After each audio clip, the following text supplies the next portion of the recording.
দেখ, আজকে আমরা শুরু করব বায়ুমণ্ডলীয় গোলযোগ। ঠিক আছে, আমরা শুরু করব আজকে বায়ুমণ্ডলীয় গোলযোগ।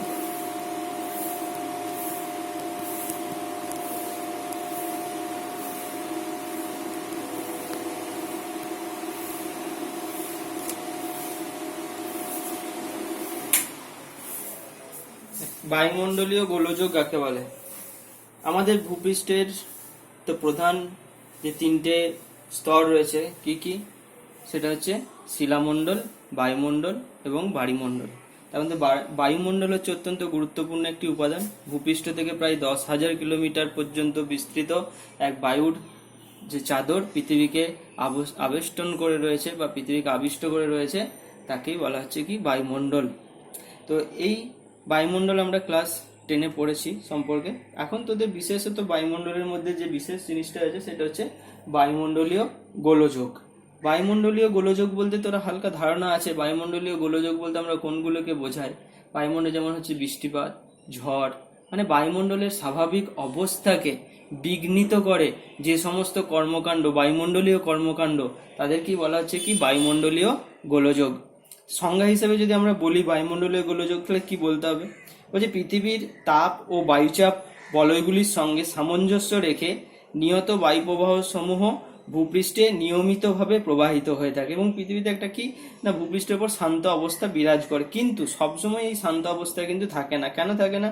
না পৃথিবীর আবর্তন, বায়ুর উষ্ণতার তারতম্য এবং কিছু স্থানীয় কারণে বায়ুর এই স্বাভাবিক সঞ্চালন সবসময় থাকে না। কখনো কখনো কি হয়, একটা গৌণ সঞ্চালক প্রণালীর সৃষ্টি হয়।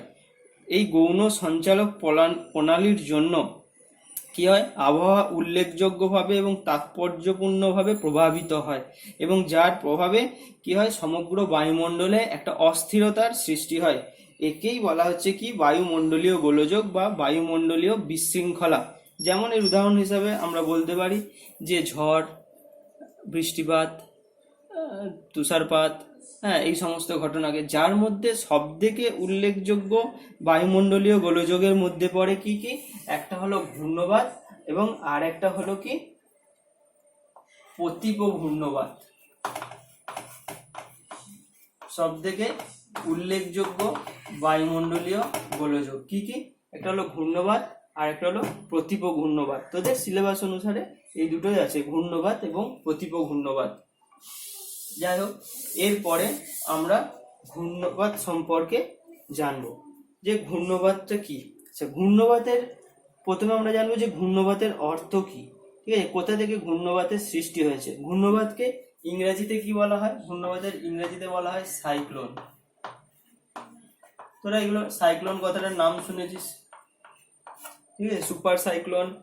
তো বিভিন্ন সময় আমাদের এখানে যে সাইক্লোন আছে, হুদহুদ, আইলা, বিভিন্ন সময় বিভিন্ন, সেগুলোকে আমরা সাইক্লোন বলে থাকি। তো এটা হচ্ছে এক ধরনের ঘূর্ণবাত ওইগুলো, ঠিক আছে, সেগুলো আমরা জানবো এরপর যখন পুরোটা পড়বো। তাহলে সাইক্লোন যে কথাটা, সেই সাইক্লোন কথাটা প্রথম ব্যবহার করেছিল 1848 খ্রিস্টাব্দে হেনরি পিডিংটন।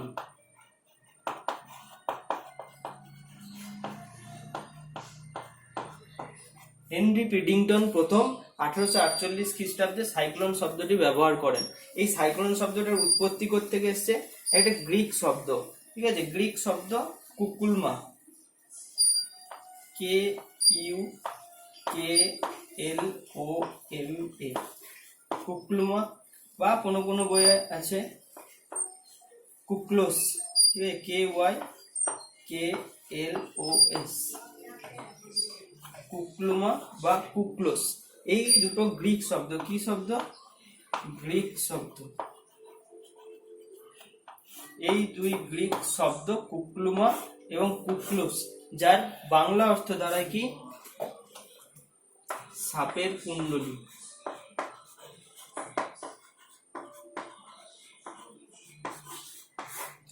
এই কুকলুমা এবং কুকলোস থেকে সাইক্লোন শব্দটির উৎপত্তি হয়েছে। তাহলে এটা আমরা ঘূর্ণবাতের অর্থ পেলাম। বোঝা গেল 1848 খ্রিস্টাব্দে হেনরি পিডিংটন প্রথম সাইক্লোন শব্দটা ব্যবহার করেছিল। সাইক্লোন শব্দটির উৎপত্তি হয়েছে কোত্থেকে? গ্রিক শব্দ কুকলুমা বা কুকলোস থেকে, যার বাংলা অর্থ সাপের কুণ্ডলী।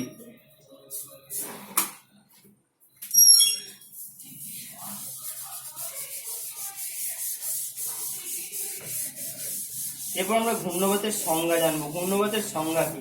বলছে ভূপৃষ্ঠের উপরে, ঠিক আছে, সেটা স্থলভাগ হোক বা জলভাগ হোক, স্থলভাগ বা জলভাগের উপরে ভূপৃষ্ঠের কোনো ক্ষুদ্র পরিসর স্থানে যদি উষ্ণতা হঠাৎ করে অত্যধিক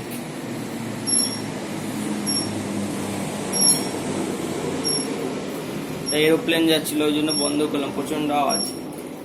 কি বললাম না, ভূপৃষ্ঠের ওপর কোনো স্থানে, সেটা জলভাগই হতে পারে স্থলভাগও হতে পারে, জলভাগ বা স্থলভাগের ওপর কোনো অল্প পরিসর স্থানে উষ্ণতা যদি হঠাৎ করে বৃদ্ধি পেয়ে যায়, তাহলে সেই স্থানের তাপমাত্রা অত্যধিক বৃদ্ধি পাওয়ার জন্য সেই স্থানের যে বায়ু, সেই বায়ু কি হয়, ঊর্ধ্বগামী হয়। ভূপৃষ্ঠের কোনো একটা স্থান, ঠিক আছে, অত্যধিক উষ্ণতা পাওয়ার ফলে কি হয়, এখানকার যে অংশটা, সেই অংশটা প্রথমে উষ্ণ হয়। এই অংশ উষ্ণ হলে তার পার্শ্ববর্তী বা নিকটবর্তী যে বায়ুস্তর, সেই বায়ুস্তরও উষ্ণ হবে।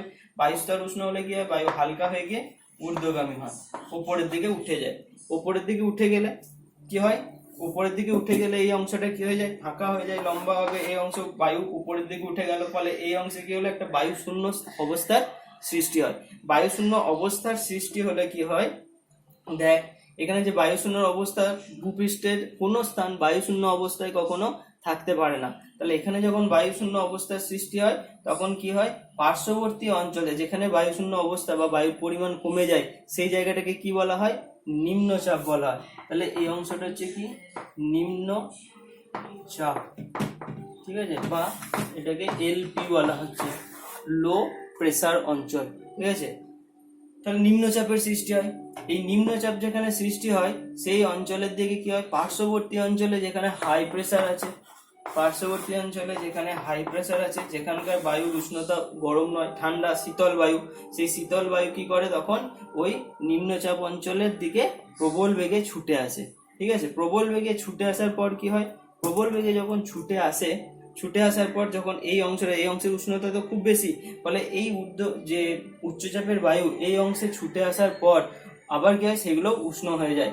উষ্ণ হয়ে গিয়ে সেটাও কি হয়, ঘুরতে ঘুরতে কুণ্ডলী আকারে উপরের দিকে উঠতে থাকে, ঠিক আছে, ঘুরতে ঘুরতে কুণ্ডলী আকারে উপরের দিকে উঠতে থাকে। তো এই ধরনের কি না, ঊর্ধ্বগামী এবং কেন্দ্রমুখী যে বায়ু প্রবাহ, তাকেই বলা হয় কি, ঘূর্ণবাত। অর্থাৎ ভূপৃষ্ঠের উপরে কোনো স্থলভাগ বা জলভাগের উপরে কোনো স্বল্প পরিসর স্থানে উষ্ণতা অত্যধিক বৃদ্ধি পেয়ে গেলে সেই স্থানে কি হয়, বায়ু উষ্ণ হয়ে যায়, হালকা হয়ে উপরের দিকে উঠে যায়, সেই স্থানে কি হয়, একটা নিম্নচাপের সৃষ্টি হয়। সেই গভীর নিম্নচাপের দিকে পার্শ্ববর্তী অঞ্চলের উচ্চচাপ অঞ্চল থেকে শীতল বায়ু প্রবল বেগে সেই অঞ্চলের দিকে ছুটে আসে, এবং সেই শীতল বায়ু সেই স্থানে নিম্নচাপ কেন্দ্রে প্রবেশ করার পর উষ্ণ হয়ে যায়, এবং উষ্ণ হয়ে গিয়ে সেটা প্রবল বেগে ঘুরতে ঘুরতে কুণ্ডলী আকারে উপরের দিকে উঠে যায়, ঠিক আছে। তো এই ধরনের কেন্দ্রমুখী, কেন্দ্রের দিকে আসছে, নিম্নচাপ কেন্দ্রের দিকে, তাই বলছে কেন্দ্রমুখী, এবং উপরের দিকে উঠে যাচ্ছে বলে ঊর্ধ্বগামী। এই ধরনের কেন্দ্রমুখী ঊর্ধ্বগামী বায়ু প্রবাহকে বলা হচ্ছে কি, ঘূর্ণবাত। এটা হলো ঘূর্ণবাতের সংজ্ঞা। এবার আমরা দেখবো যে ঘূর্ণবাতের বৈশিষ্ট্যগুলি কি কি।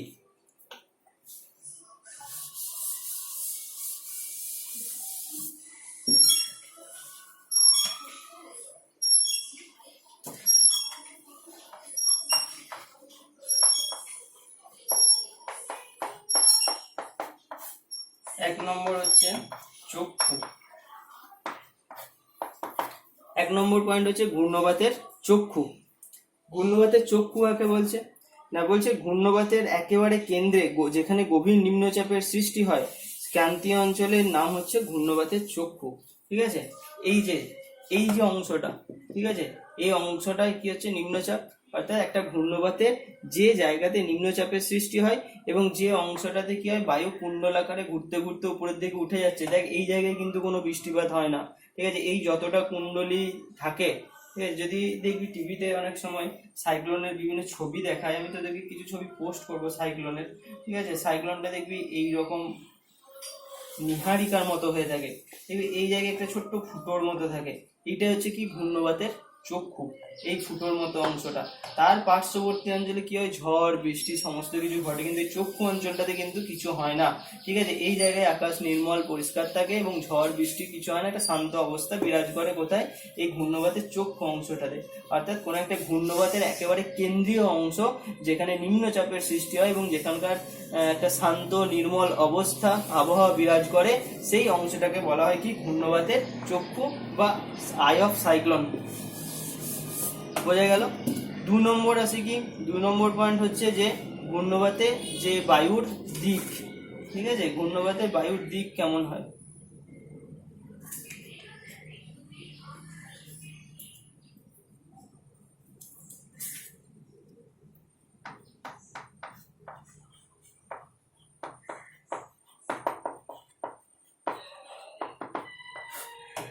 ঘূর্ণবাতের বায়ুর দিক যদি বলা হয়, এটা দুভাবে বলা যায়। এক হচ্ছে যে ঘূর্ণবাতের বায়ু সবসময় কি হয়, ঊর্ধ্বচাপ থেকে নিম্নচাপের দিকে প্রবাহিত হয়, এটা হচ্ছে বায়ুর দিক।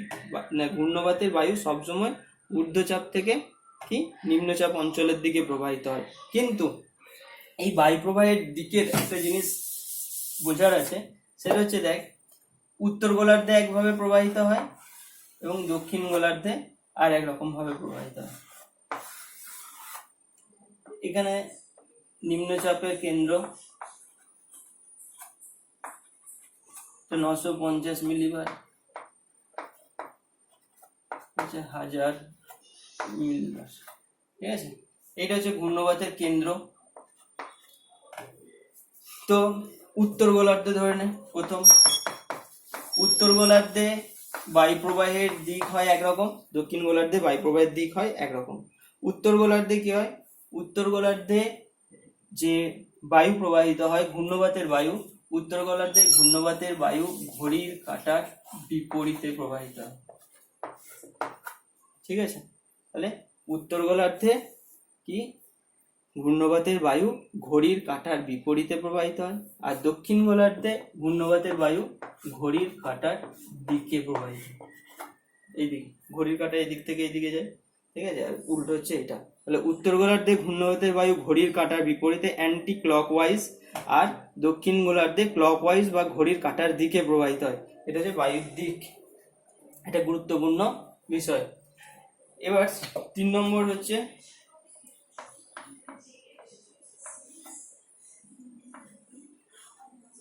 যে ঘূর্ণবাতের আয়তন। ঘূর্ণবাতের আয়তন কতটা হয়, বলছে ঘূর্ণবাত বিভিন্ন আকারের হয়ে থাকে, বিভিন্ন স্থানে বিভিন্ন আকারের হয়। যেমন ক্রান্তীয় অঞ্চলের ঘূর্ণবাতগুলো একটু আকারে বড় হয়ে থাকে, যেমন ক্রান্তীয় ঘূর্ণবাত সাধারণত একেবারে ক্ষুদ্র 100 মিটার থেকে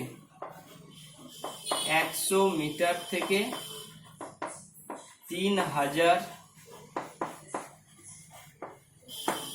100 মিটার থেকে 3000 কিলোমিটার ব্যাস বিশিষ্ট হয়ে থাকে এর আয়তনগুলো, এবং উচ্চতার দিক থেকে 10 থেকে 15 কিলোমিটার উচ্চতা বিশিষ্ট হয়।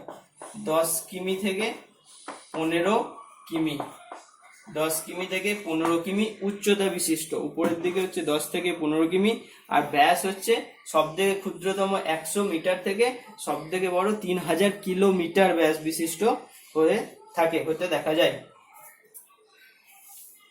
এরপরে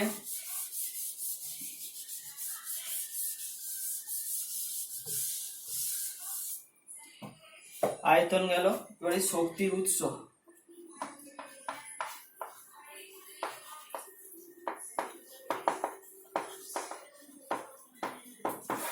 শক্তির উৎসটা কি, শক্তির উৎস হচ্ছে যে প্রধান শক্তির উৎস হচ্ছে জলীয় বাষ্প।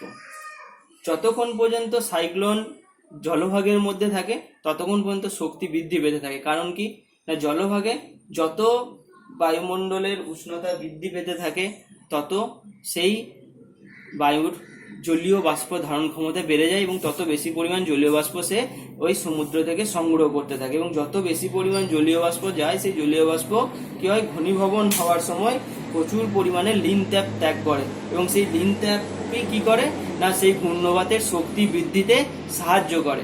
বোঝা গেল। তাহলে ঘূর্ণবাতের শক্তির উৎস কি হচ্ছে, জলীয় বাষ্প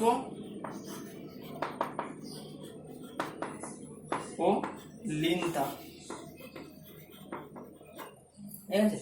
না যখন কোন একটা স্থানে প্রচুর পরিমাণে তোর উষ্ণতা পায়, সেই উষ্ণতা পাওয়ার ফলে কি হয়, বাষ্পীভবনের মাত্রা বেড়ে যায়। বাষ্পীভবন বেশি হলে বাতাসে জলীয় বাষ্পের পরিমাণ বাড়তে থাকে এবং জলীয় বাষ্প কি হয়, যখন ঘনীভূত হয়, সেই ঘনীভবনের ফলে যে লিনতাপ নির্গত হয়, সেই লিনতাপ ঘূর্ণবাতের শক্তি বৃদ্ধিতে বা শক্তির যোগান দিতে সাহায্য করে। শক্তি যোগানের মূল উৎস হচ্ছে এই লিনতাপ।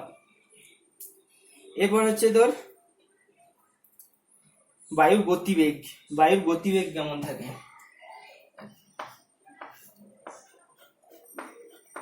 ঘূর্ণবাতে বায়ুর গতিবেগ বিভিন্ন সময়ে বিভিন্ন হয়। আমরা যখন লাইফ সাইকেল অফ সাইক্লোন বলবো তখন আরো বিস্তারিত জানতে পারবি। ঠিক আছে, তা মূলত রাখবি সর্বনিম্ন 20 কিলোমিটার প্রতি ঘন্টা থেকে সর্বোচ্চ 400 কিলোমিটার প্রতি ঘন্টা হতে থাকে। কোনো কোনো বইয়ে সেটা 300 কিমি প্রতি ঘন্টাও পাবি। ঠিক আছে, বা এটা কম বেশি আছে, কোনো জায়গায় 40 আছে। 20 কিমি থেকে 400 কিমি মনে রাখবে প্রতি ঘন্টা। বায়ুর গতিবেগ কত থাকে? 20 কিমি থেকে সর্বনিম্ন 20 কিমি থেকে সর্বোচ্চ 400 কিমি প্রতি ঘন্টা হয়ে থাকে। কোনো কোনো বই এটা 40 কিমি থেকে 400 কিমিও আছে প্রতি ঘন্টা। ঠিক আছে, তো সেটা বিভিন্ন রকম হয়। এবার আসি আবহাওয়া। ঘূর্ণবাতের ফলে আবহাওয়া কেমন থাকে? আবহাওয়া তো স্বাভাবিকভাবে আমরা সবাই জানি যে আবহাওয়া খুবই দুর্যোগপূর্ণ হয়, অশান্ত হয়, আকাশ মেঘাচ্ছন্ন থাকে কয়েকদিন ধরে, এবং কখনো কখনো সেটা প্রবল ঝড়ের সৃষ্টি হয়, প্রচন্ড বৃষ্টি হয়, বজ্রপাত হয়ে থাকে। ঠিক আছে, এটা হচ্ছে আবহাওয়া।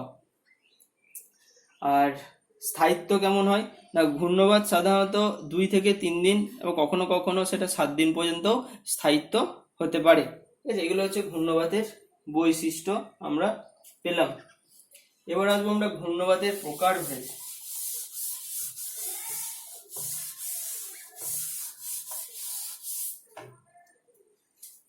যেটা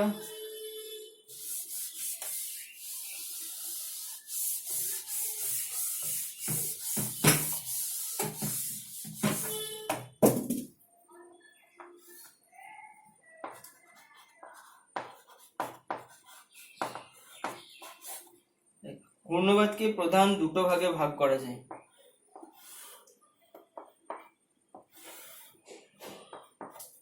একটা উষ্ণমণ্ডলীয়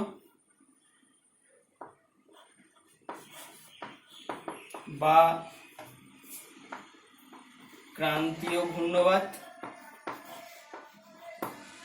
ঠিক আছে, আর একটা হচ্ছে মধ্য অক্ষাংশীয়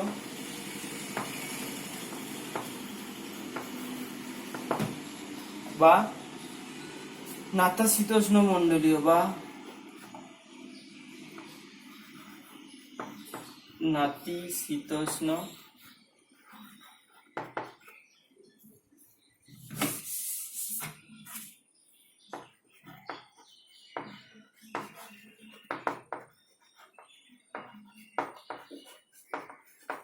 নাতিশীতোষ্ণ মণ্ডলীয় ঘূর্ণবাত প্রধান দুটো ভাগে ভাগ করা যায়। এই উষ্ণমণ্ডলীয় ঘূর্ণবাতকে আবার দুটো ভাগে ভাগ করা যায়। একটা হচ্ছে দুর্বল ঘূর্ণবাত আর একটা হচ্ছে শক্তিশালী ঘূর্ণবাত। কি কি? একটা হলো দুর্বল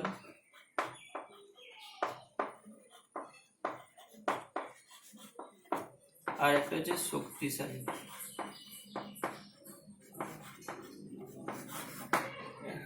উষ্ণমণ্ডলীয় বা ক্রান্তীয়কে দুটো ভাগে ভাগ করা যায়, একটা হচ্ছে দুর্বল ঘূর্ণবাত আর একটা হচ্ছে শক্তিশালী ঘূর্ণবাত। দুর্বল ঘূর্ণবাত তাকে আবার ভাগ করা যায় কয়েকটা ভাবে, তো 3টে ভাগে। একটা হচ্ছে পূবালী তরঙ্গ,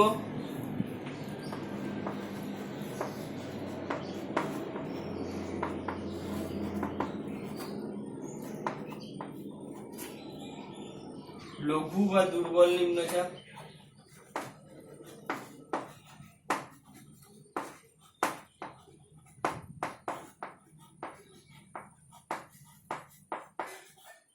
আর একটা হচ্ছে ক্রান্তীয় নিম্নচাপ।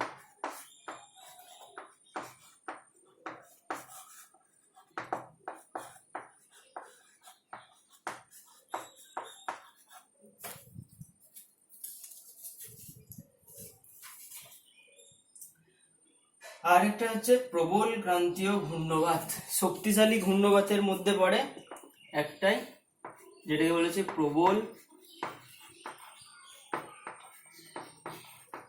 ক্রান্তীয় ঘূর্ণবাত, যেটা আমরা জানি সাইক্লোন, টাইফুন, টর্নেডো, ঠিক আছে, এটা আমরা পড়বো একটু পরে।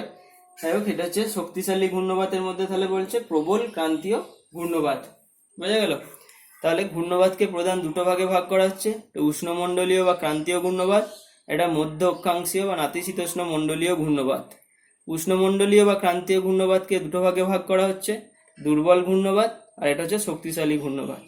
দুর্বল ঘূর্ণবাতে আবার তিনটে ভাগ, কি কি? পূবালী তরঙ্গ, লঘু বা দুর্বল নিম্নচাপ, আর একটা হচ্ছে ক্রান্তীয় নিম্নচাপ। আর শক্তিশালী ঘূর্ণবাতে একটা ভাব, সেটা হচ্ছে প্রবল ক্রান্তীয় ঘূর্ণবাত। এবার আমরা জানবো যে দুর্বল যে ঘূর্ণবাতটা, উষ্ণমণ্ডলীয় বা ক্রান্তীয় ঘূর্ণবাতটা কি, আর মধ্য অক্ষাংশীয় বা নাতিশীতোষ্ণ মণ্ডলীয় ঘূর্ণবাতটা কি। ঠিক আছে,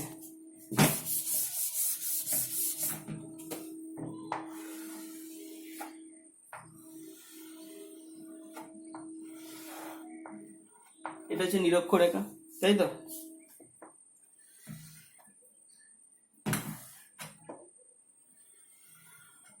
এটা হচ্ছে 23.5 ডিগ্রি দক্ষিণ, এখানে হচ্ছে 23.5 ডিগ্রি উত্তর, মোটামুটি 66.5 ডিগ্রি উত্তর, আর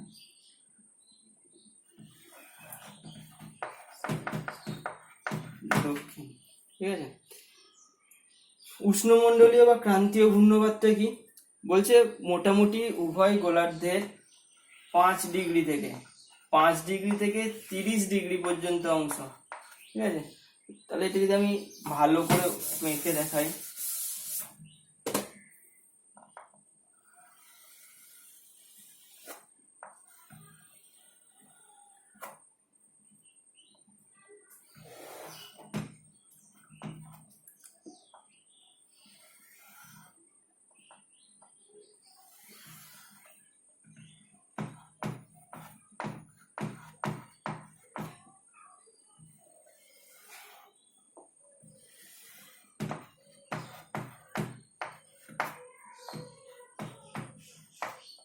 বলছে উভয় গোলার্ধের 5 ডিগ্রি থেকে 30 ডিগ্রি অক্ষাংশের অন্তর্গত স্থানে স্থলভাগ অথবা জলভাগে, বিশেষত জলভাগেই সব থেকে বেশি ঘূর্ণবাতগুলো সৃষ্টি হয়, কিন্তু কখনো কখনো স্থলভাগেও সৃষ্টি হয়ে থাকে।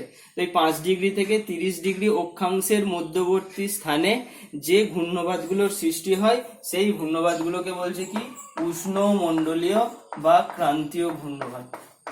ঠিক আছে, 5 ডিগ্রি থেকে 30 ডিগ্রি অক্ষাংশের মধ্যে যে ঘূর্ণবাতগুলোর সৃষ্টি হচ্ছে সেগুলোকে বলা হচ্ছে। আর নাতিশীতোষ্ণ ঘূর্ণবাতটা কাকে বলবো? নাতিশীতোষ্ণ হচ্ছে সাধারণত 30 ডিগ্রির পর থেকে, ঠিক আছে, 30 ডিগ্রির পর থেকে 65 ডিগ্রি পর্যন্ত অংশ।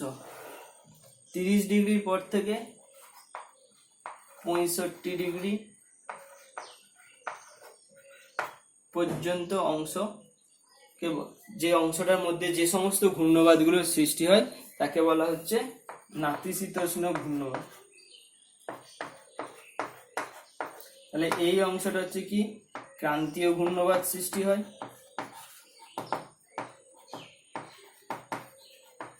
ঠিক আছে, আর এই অংশটাতে সৃষ্টি হচ্ছে কি? নাতিশীতোষ্ণ বা মধ্য অক্ষাংশী।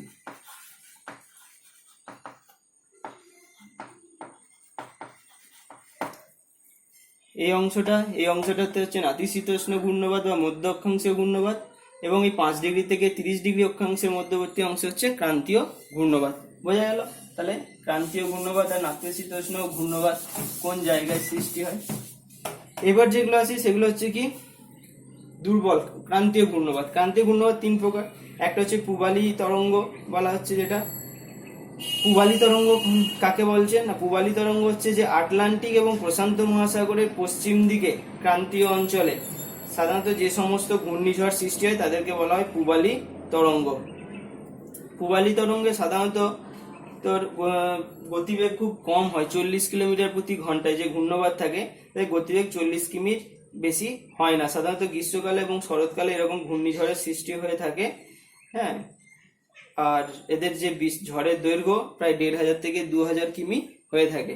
অর্থাৎ আটলান্টিক এবং প্রশান্ত মহাসাগরের কি পশ্চিম অংশে ক্রান্তীয় অঞ্চলে এই পূবালী তরঙ্গ সৃষ্টি হয়ে থাকে এবং এদের গতিবেগ 40 কিমি বেশি হয় না, 1500 থেকে 3000 কিলোমিটার দৈর্ঘ্য বিশিষ্ট হয়ে থাকে এই পূবালী তরঙ্গ। এবার আসি লঘু নিম্নচাপ, যেটা বা লঘু বা দুর্বল নিম্নচাপ। বলছে ক্রান্তীয় সমুদ্রের সব অংশেই সাধারণত এই লঘু নিম্নচাপ সৃষ্টি হয়ে থাকে, ঠিক আছে।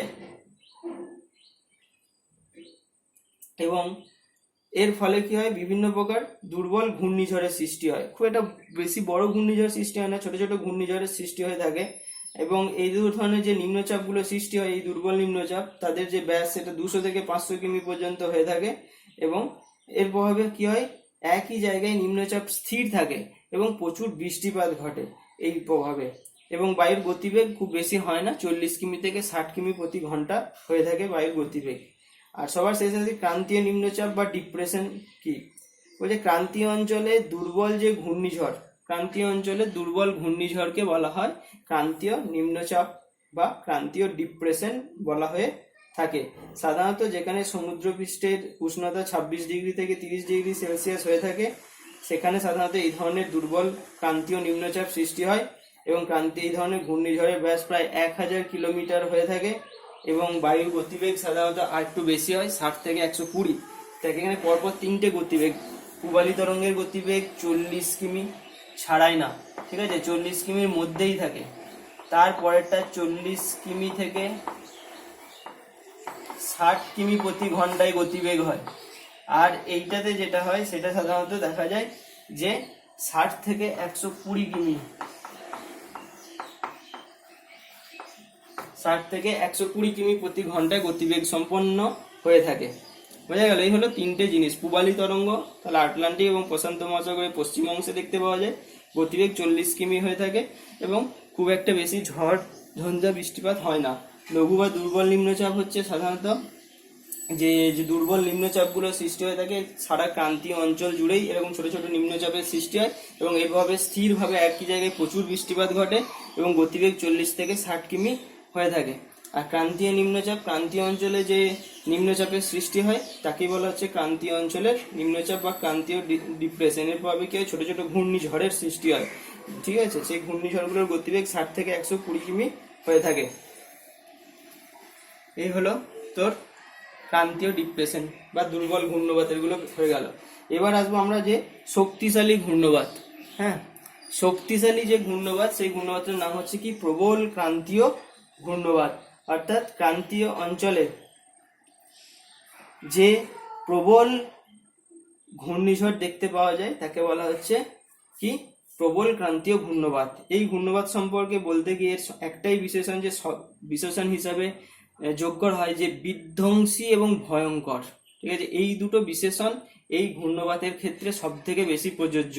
কি কি, বিধ্বংসী এবং ঘূর্ণিঝড় ভয়ঙ্কর, ঠিক আছে। পৃথিবীর সব থেকে বিধ্বংসী এবং ভয়ঙ্কর ঘূর্ণিঝড়গুলি দেখতে পাওয়া যায় এই প্রবল ক্রান্তীয় ঘূর্ণবাতের মধ্যে।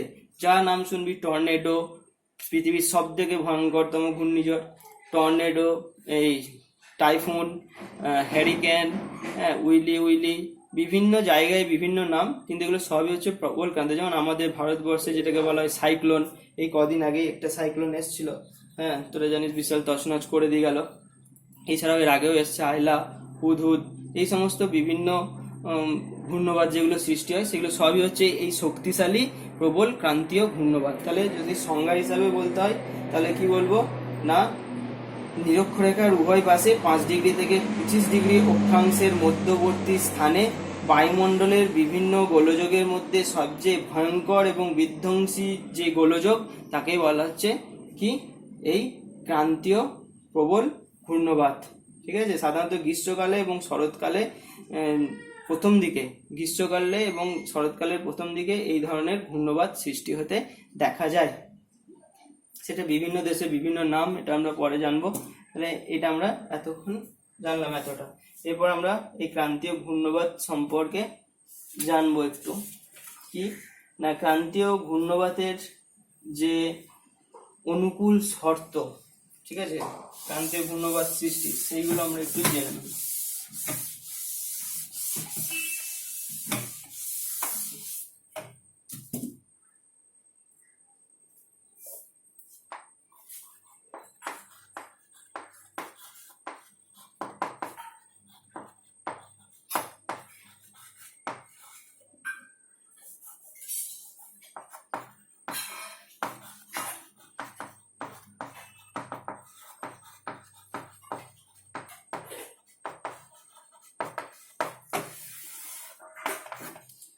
ক্রান্তীয় ঘূর্ণবাত সৃষ্টির যে অনুকূল শর্ত, তার মধ্যে প্রথম 1 নম্বর হচ্ছে ইন্দ্রিয়গ্রাহ্য তাপ ও লিনতাপ।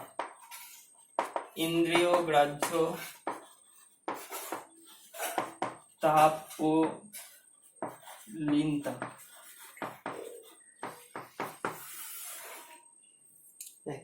সাধারণত সমুদ্রপৃষ্ঠের উষ্ণতা 26.5 ডিগ্রি সেলসিয়াস বা বলা ভালো 27 ডিগ্রি সেলসিয়াস বা তার বেশি হলে যথেষ্ট পরিমাণে বাষ্পীভবন ঘটে থাকে, এবং এই বাষ্পীভবন ঘটার ফলে কি হয়, বাতাসে প্রচুর পরিমাণে লিনতাপ সৃষ্টি হয়, যার প্রভাবে কি করে না ওই ঘূর্ণবাতের শক্তি বৃদ্ধি পেয়ে থাকে।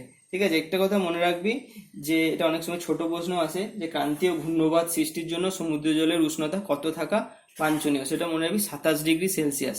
ঠিক আছে, 27 ডিগ্রি সেলসিয়াস বা তার বেশি, কোনো কোনো বই 26.5 ডিগ্রি সেলসিয়াস আছে, কিন্তু 27 ডিগ্রিটাই বেশিরভাগ বই আছে, 27 ডিগ্রিটা লিখলেই ঠিক হবে। 27 ডিগ্রি সেলসিয়াস বা তার বেশি উষ্ণতা থাকলে কি হয়, সেই অঞ্চলে বাষ্পীভবনের মাত্রা অত্যধিক বৃদ্ধি পায়, এবং বাষ্পীভবন বেশি হলেই বাতাসে জলীয় বাষ্প বেশি পরিমাণে মিশবে, এবং কি হবে, যা প্রয়োজনীয় মানে ঘূর্ণবাত সৃষ্টির জন্য যে প্রয়োজনীয় লিনতাপ, সেই লিনতাপ প্রদানে সাহায্য করে, যার প্রভাবে কি হয়, ঘূর্ণবাত সৃষ্টি হয়ে থাকে। 2 নম্বর হচ্ছে উষ্ণ জলের গভীরতা।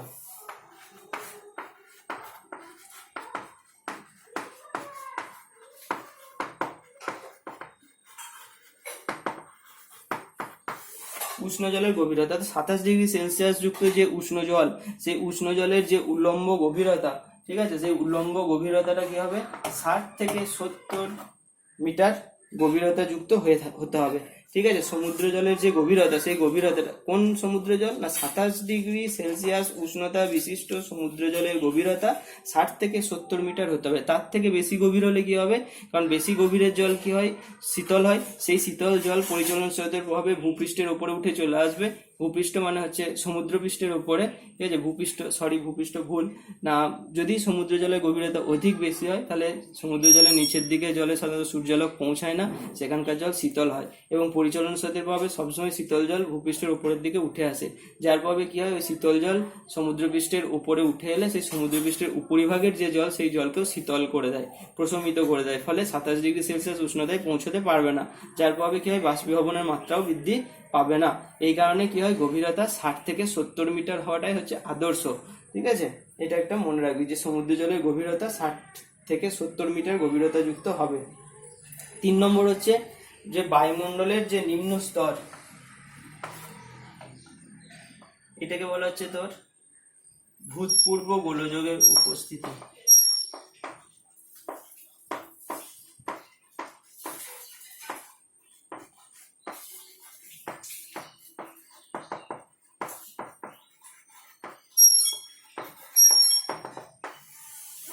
ভূতপূর্ব গোলযোগের উপস্থিতি, ভূতপূর্ব মানে মানে আগের। ঠিক আছে, বলছে বায়ুমণ্ডলের নিম্ন স্তরে আইটিসি যে ইন্টারট্রপিক্যাল কনভার্জেন্স জোনে পূবালী বায়ুতরঙ্গের অবস্থান এবং ঘূর্ণবাতের প্রাথমিক বিকাশ ঘটাতে সাহায্য করে। পূবালী বায়ুতরঙ্গ, যেটা আমরা তোকে বললাম দুর্বল প্রকৃতির, যেটার প্রথম ছিল পূবালী তরঙ্গ, এরকম পূবালী তরঙ্গ থাকে বলে কি হয়, তোর পূবালী তরঙ্গ বা দুর্বল যে ঘূর্ণবাত, সেই ঘূর্ণবাতগুলো প্রথমে সৃষ্টি হয়, সৃষ্টি হওয়ার পরগুলো কি হয়, সেইগুলো একত্রিত হয়ে বা সেখানে কি হয় বা সেইগুলোর উপর নির্ভর করে একটা বড় ঘূর্ণবাতের সৃষ্টি হয়। তাই বলছে ভূতপূর্ব গোলযোগের উপস্থিতি, অর্থাৎ কোনো একটা বড় ঘূর্ণবাত সৃষ্টি হওয়ার আগে সেখানে পূর্বালী তরঙ্গের উপস্থিতি থাকাটা এটা বাঞ্ছনীয়, বা থাকলে কি হয় না একটা বড় ঘূর্ণবাত সৃষ্টি হতে সাহায্য করে। যদি কোনো স্থানে পূবালী তরঙ্গের সৃষ্টি হয় তাহলে সেখানে কি হয়, পরবর্তীকালে কোনো একটা বড় ঘূর্ণবাতের সৃষ্টি হওয়ার সুযোগ থাকে। তারপর হচ্ছে ঊর্ধ্ব বায়ুমণ্ডলে গোলযোগ 4 নম্বর। এটা যেমন হচ্ছে ভূতপূর্ব গোলযোগ নিম্ন বায়ুমণ্ডলে ছিল, এটা তেমনি ঊর্ধ্ব বায়ুমণ্ডলের গোলযোগ।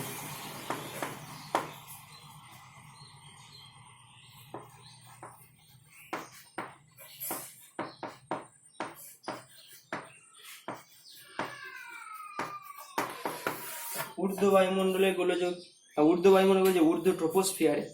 ঊর্ধ্ব ট্রপোস্ফিয়ারে কোনো নাতিশীতোষ্ণ ঘূর্ণবাতের পরিত্যক্ত ট্রাপ থাকলে তার কেন্দ্রে শীতল বাতাস থাকে এবং সেই বাতাস প্রচুর লিনতাপ ছাড়লে সেখান থেকে ঘূর্ণবাতের সৃষ্টি হয়ে থাকে।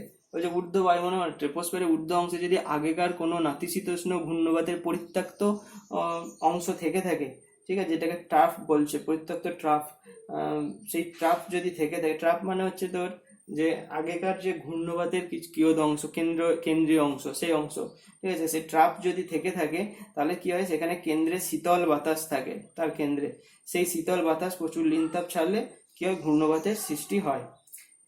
5 নম্বর পয়েন্ট হচ্ছে কোরিওলিস বল।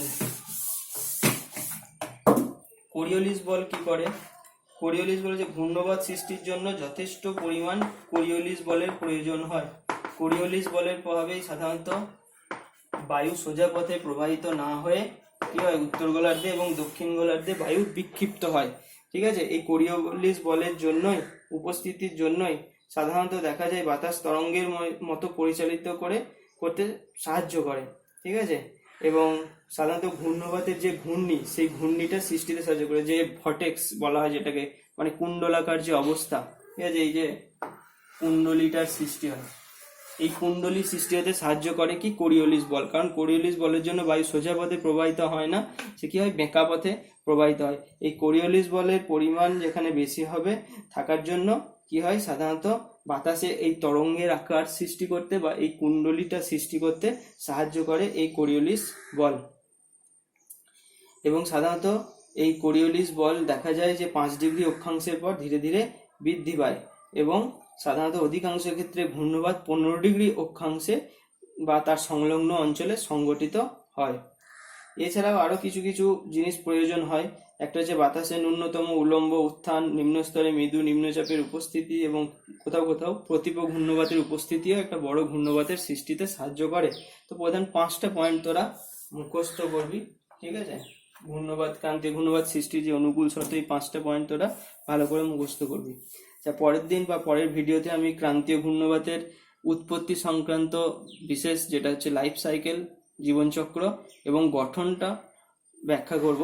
ঠিক আছে, আপাতত এটাই থাকলো।